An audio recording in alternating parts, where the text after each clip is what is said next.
Yoho, apa kabar nakama semuanya? Semoga nakama baik-baik saja. Terkadang kalau dipikir-pikir, manga One Piece bukan hanya konflik antar para bajak laut, melainkan konflik antar keluarga juga ikut hadir di sini. Dan contoh dari salah pergaulan juga diperlihatkan dalam cerita di sini. Kita tahu bahwa Portgas DS adalah orang yang sangat membenci ayahnya, dan Kaido memiliki anak bernama Yamato. Naasnya Yamato secara tidak sengaja bergaul dengan Portgas DS, yang akhirnya menjadikan Yamato sebagai sosok yang durhaka pada Kaido. Haha, bercanda, karena secara konteks kebencian Yamato pada Kaido lebih dari sekedar salah pergaulan. Berbicara mengenai Yamato, di sini kami ingin membicarakan tentang legenda yang berkaitan dengan Yamato. Sehingga mohon disiapkan cemilan serta kopinya agar tidak ngantuk ketika mendengarkan cerita ini. Jadi, tanpa basa-basi lagi, langsung saja mari kita mulai. Kami menemukan informasi ini dari internet. Jika ada salah kata atau salah informasi, bisa langsung dikoreksi di kolom komentar di bawah. Aksi mata-mata seperti menyusup dan menyelinap ke pihak lawan seperti ninja ternyata telah dilakukan antara tahun 72 sampai 114 Masehi.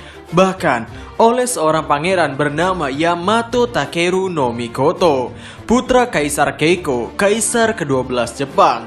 Keahlian bela diri ninjutsunya juga menyerupai ninja, sehingga tidak sedikit yang menjulukinya sebagai penampilan pertama ninja di Jepang. Meskipun bukan di zaman Muromachi. Menurut cerita, Takeru adalah sosok yang kejam. Ia bahkan pernah membunuh kakaknya sendiri. Sang kaisar pernah memerintahkan anaknya ini untuk ikut perang ke provinsi Izumo, serta ikut perang melawan Kumaso bersaudara di prefektur Kumamoto. Putra legendaris dari Kaisar ke-12 legendaris Keiko, Yamato Takeru konon bertanggung jawab untuk perluas wilayah istana Yamato. Dalam ceritanya, dia menaklukkan dua prajurit Kumaso yang tidak sopan dengan secara cerdik menyamar sebagai seorang wanita, dan di sebuah pesta untuk menghormatinya, membunuh mereka saat mereka sedang mabuk. Dia memotong rumput yang terbakar dari api yang dibuat oleh suku Ainu dengan pedang ajaib Kusanagi dan kabur. Tak lama setelah Osu atau Takeru kembali dari peperangannya melawan Kumaso bersaudara, Kaisar Keiko kembali mengirim Yamato Takeru ke daerah timur yang penduduknya tidak menuruti hakim dan aturan kerajaan.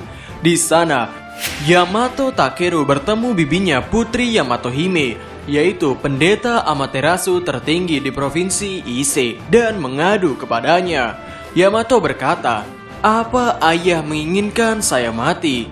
Kemudian Putri Yamato Hime no Mikoto menunjukkan kasih sayang kepadanya dan meminjamkan pedang suci bernama Ameno Murakumo no Tsurugi, pedang yang Dewa Susanoo temukan dari dalam tubuh ular besar berkepala 8, atau yang biasa disebut juga sebagai Yamatano Orochi. Yamato Takeru kemudian pergi ke daerah timur. Dia kehilangan istrinya yang bernama Oto Tachibana Hime ketika suatu saat terdapat badai. Dan dia mengorbankan dirinya untuk menenangkan kemarahan Dewa Laut. Yamato Takeru mengalahkan banyak musuh di daerah timur. Legenda mengatakan bahwa ia dan seorang penduduk lokal yang tualah yang membuat Sedoka pertama di provinsi Kai dengan Gunung Tsukuba, yang sekarang disebut sebagai prefektur Ibaraki. Sekembalinya dari daerah timur, ia mencaci dan menghujat dewa lokal Gunung Ibuki yang terletak di perbatasan Provinsi Omi dan Provinsi Mino. Dewa tersebut pun mengutuknya dengan penyakit dan Yamato pun jatuh sakit yang kemudian meninggal. Oke, dari legenda tersebut, kami yakin beberapa nakama agak sedikit kebingungan mengkaitkan Yamato dengan legenda ini. Jika kita teliti lebih dalam, Eiichiro Oda bukan hanya menggunakan nama Yamato di sini, melainkan ada banyak hal yang berkaitan. Seperti awalnya Yamato Takeru diperintahkan untuk mengalahkan dua Kumaso bersaudara. Dirinya secara cerdik menyamar sebagai seorang perempuan dan berniat membunuhnya di saat musuhnya mabuk. Nah, di cerita One Piece awalnya kita mengenal bahwa Yamato adalah putra dari Kaido. Namun sosok Yamato ternyata perempuan. Lalu mengenai pesta dan membunuh musuh ketika sedang lengah, itu juga berkaitan dengan kondisi dari para samurai yang awalnya berniat untuk membunuh Kaido di malam festival api. Di cerita legenda Yamato sendiri, terdapat rumput yang terbakar oleh suku Ainu, dan Yamato Takeru memotong rumput terbakar tersebut. Nah, dalam cerita One Piece saat ini, Kanjuro membuat sosok iblis api yang kebetulan saat ini sedang menuju ke ruang bawah tanah, dan Yamato sendiri berniat untuk ke ruang bawah tanah tersebut, sehingga ini agak berhubungan. Selanjutnya di legenda tersebut, Yamato Takeru diceritakan mencaci dewa lokal Gunung Ibuki, yang mana dalam cerita One Piece ada yang disebut dengan Dewa Gunung. Dan lagi-lagi Dewa Gunung tersebut dikalahkan oleh sosok yang bernama Kozuki Oden. Dan Yamato saat ini menganggap bahwa dirinya adalah Kozuki Oden. Nah, sekarang jika berdasarkan legendanya, Yamato Takeru setelah mengalami banyak pertempuran, dirinya berakhir dengan jatuh sakit dan meninggal dunia. Pertanyaannya adalah, apakah hal itu akan terjadi di dunia One Piece? Apakah Yamato akan jatuh mati dalam pertempuran ini? Jika melihat dari pergaulannya bersama Portgas DS, bisa saja ia akan mendapatkan karma yang sama seperti temannya, yakni mati di tengah medan perang. Mau sebagaimanapun, teman-teman S mencoba untuk menyelamatkan Portgas DS. Jika sudah ditakdirkan bahwa S mati, maka S akan berujung mati. Ya, meski S matinya agak konyol. Dan Dewa Gunung sendiri dalam cerita One Piece dirinya memang pernah dikalahkan oleh Oden Kozuki. Namun Oden tidak benar-benar membunuh Dewa Gunung tersebut, sehingga ada kemungkinan Dewa Gunung akan berkontribusi untuk menghabisi Yamato. Namun kami pikir hal itu tidak akan terjadi. Yamato adalah karakter yang baru dibangun di Arc Wano Kuni.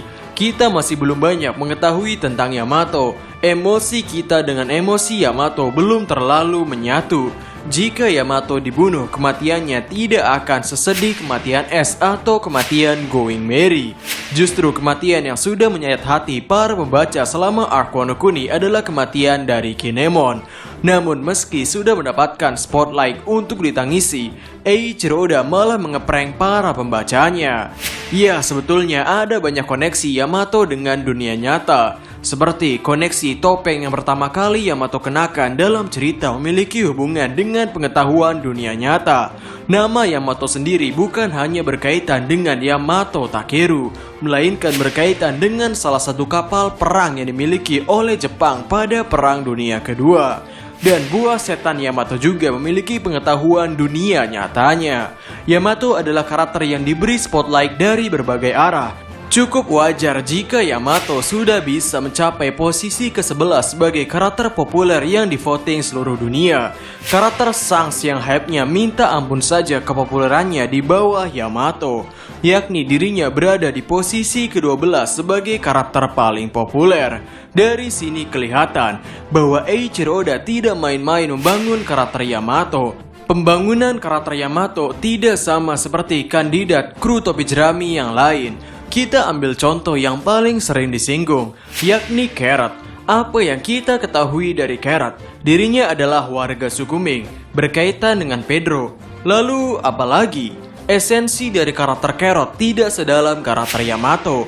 Yamato dibangun dengan lingkungan keluarga yang meyakinkan. Yamato dibangun dengan buah setan yang sangat menakjubkan. Yamato dibangun dengan kekuatan fisik yang tahan banting. Yamato dibangun dengan mimpi, dengan masa lalu yang unik, memiliki kaitan dengan dunia nyata dan lain-lain. Ya, sehingga itu saja video untuk hari ini. Bagaimana menurut nakama semuanya? Jadi, kami Diskusope dan terima kasih banyak.